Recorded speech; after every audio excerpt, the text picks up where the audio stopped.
তো বন্ধুরা, তোমরা দেখতে পাচ্ছ এটা হচ্ছে অক্স ভলিউম। এটা আছে বেসের জন্য, এটা হচ্ছে মিডের জন্য, আর এটা হচ্ছে ট্রাভেল জন্য। আর এখানে আছে দুটো, এটা ইকো সুইচ আছে, আর এটা হচ্ছে এসপিকে সুইচ আছে। আর এখানে একটা হাওয়া ভেন্টিলেশনের টানার জন্য একটা জায়গা, আর এখানে ইন্ডিকেটর, আর এখানে অপনের একটা সুইচ আছে। চলো এবার তোমাদেরকে পেছনটা দেখাই।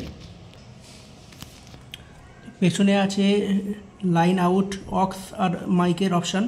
আর এখানে দেখতে পাচ্ছ চারটে আউটপুট দেওয়া আছে, কমন, 1 ohms, 2 ohms আর 4 ohms। আর এখানে নিচে আছে কমন 70 ভোল্ট আর 100, এটা চঙের লাইন। তো যারা বেশি স্পিকারের বক্স বাজাতে চাইছো তাদের জন্য এই 1 ohmsটা, এতে খুব ভালো বাজে বক্স। নিশ্চয়ই তোমরা অনেক ভিডিওতে দেখেছো, আর এইটাই প্রমাণ করে এটা, এই জিনিসটা অরিজিনাল।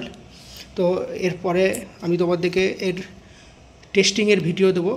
অবশ্যই আমার এই ভিডিওটা তোমরা যদি দেখো অবশ্যই লাইক করে দেবে, আর নিচে এর প্রাইসটা আমি বলে দেবো, অবশ্যই ভিডিওটা দেখো।